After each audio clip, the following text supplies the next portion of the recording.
In September of 2020, 3 friends working out of their living rooms had a game with 3.8 million people playing it at the same time. The biggest streamers on earth could not stop playing it. A US congresswoman jumped on Twitch and pulled in 439,000 live viewers playing this little mobile game just to get people to vote. Your mom was playing it. Your 11-year-old cousin was playing it. People who had never touched a video game in their lives were screaming at strangers on Discord about who was sus. 6 months later, almost everyone stopped. The game that owned the entire internet dropped so hard that by early 2021, it had lost 3/4 of its players. 18 months after that, the PC version was down 96% from its peak. To understand how a moment this big fell apart this fast, we have to go all the way back to 2015, before the game ever existed, when 3 people on Newgrounds decided to start a studio. The studio was called Inner Sloth.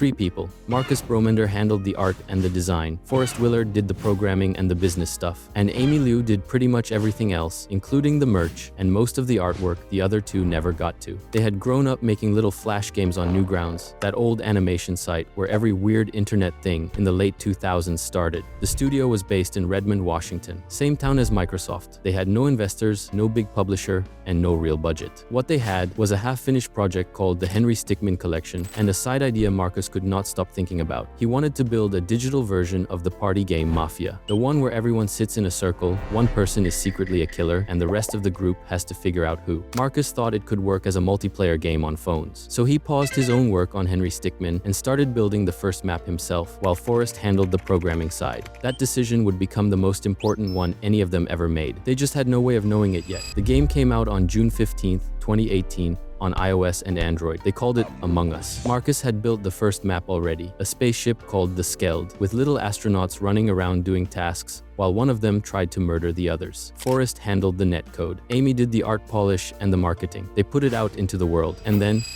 basically nothing happened. For the first 6 months of the game's life on Steam, the average daily concurrent player count was 8.2 people, not 8,000.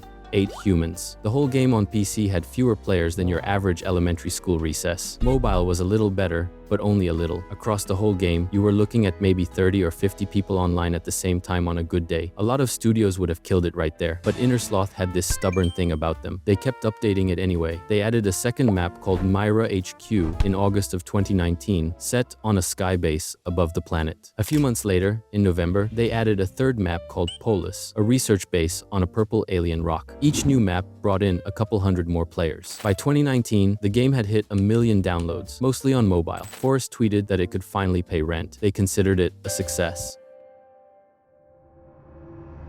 While they were busy keeping the lights on, something was building up overseas that none of them noticed. In late 2019 and early 2020, small streamers in 3 places started picking up the game. A UK streamer named SR Kaif was getting a couple thousand viewers a night just playing Among Us with friends. In Brazil, content creators kept stumbling onto it because the game supported Portuguese. And in South Korea, a streamer named D Obby found it and ran with it. None of these were huge audiences, but the seeds were getting planted. Then COVID happened. The whole world went inside. Hundreds of millions of people were stuck at home with their friends in different cities, looking for any way to hang out without being in the same room. Discord exploded. Zoom exploded. House Party was a thing for about 3 months. And in the gaming world, party games started doing numbers nobody had seen before. Fall Guys had its moment. Jackbox came back. Among Us was sitting there, this 2-year-old game on the App Store, ready to be discovered by the right person at the right time. That person showed up on July 15th of 2020. There is a Twitch partnerships guy who goes by Pluto. He noticed Among Us in a Steam summer sale. He thought it would be a good game for his streamers to try. He told one of them about it. That streamer was a guy named Chance Morris, better known online as Soda Poppin'. Soda had been on Twitch since 2012, mostly playing World of Warcraft, with around 6 million followers. He had no reason to play this random little mobile game, but Pluto sent it to him, and on July 15th, in the middle of a long just chatting stream, he booted it up. He played his first few rounds with random strangers using the in-game chat box, because he had not figured out the Discord trick yet. The stream went viral. Soda invited other popular streamers to try it out too. By the end of July, Soda alone had racked up 631,000 hours of Among Us watch time. By the end of August,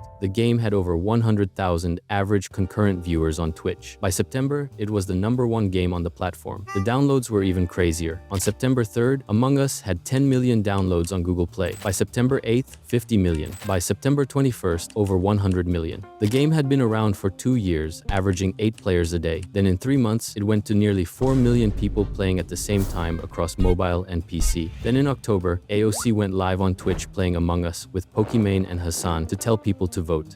439,000 viewers. The third biggest individual stream in Twitch history at the time. The game had crossed over from internet thing to political event in about 90 days. Inner Sloth was now sitting on the biggest game on earth, and they were running into a problem they had no way to handle. The codebase of Among Us was held together with prayers. The whole game had been built by basically one full-time programmer, with Marcus filling in on design and content for a community of a few thousand people. Now it had hundreds of millions of users, and the servers were on fire constantly. Forrest was working non-stop. The game crashed all the time. Things broke that had been working for 2 years. So in August of 2020, Inner Sloth made an announcement. They were working on Among Us 2. They explained that the original codebase was too old and too messy to keep adding new features without breaking everything. The sequel would have a clean foundation, more players in a lobby, more roles, more maps. The audience was excited. It made sense. A month later, on September 23rd, they cancelled it.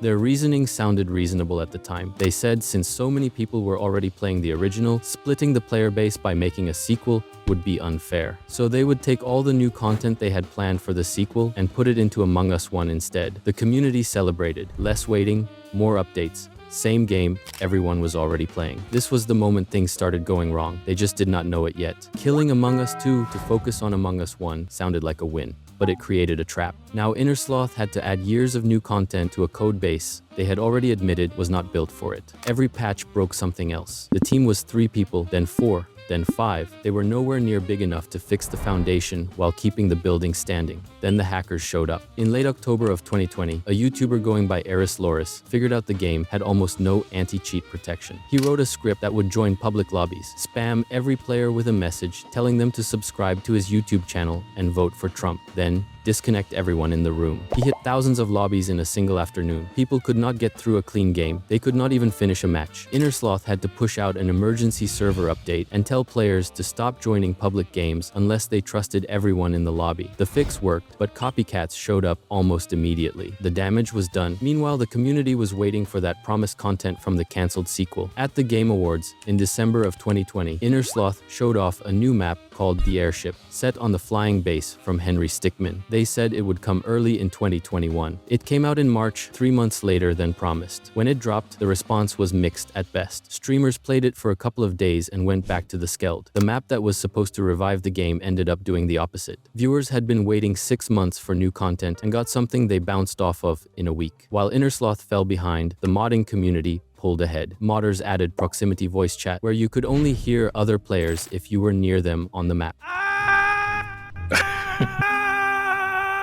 They added new roles, new maps, new game modes. People started realizing the game was more fun with mods than without them. The catch was, those mods only ran on PC, and they were a pain to install. Most casual players never saw them. They just played the regular game, ran into the same hackers, did the same 5 tasks for the 100th time, and got bored. By January of 2021, 4 months after the peak, the player count had already dropped 73%. The game still had millions of players, but the cultural moment was already on its way out. Quarantine was loosening up, vaccines were rolling out, people were leaving their houses again. The crash was not over yet. By April of 2022, Among Us was down to around 17,000 concurrent players on Steam. Compared to its peak of 438,000, the PC version had lost 96% of its players in 18 months. Inner Sloth kept trying. They added new roles in late 2021. The engineer, the scientist, the guardian angel, the shapeshifter. They released a hide-and-seek mode in 2022. They put out a 5th map called The Fungal, a mushroom jungle, in 2023. They released a VR version. Each update gave the player count a small bump. None of them stopped the slide. There is no single thing you can point at and say this is what killed Among Us. A few different forces hit at the same time. The game blew up because it was a perfect product for a specific moment in history when everyone was stuck inside and needed a way to hang out with strangers. When that moment ended,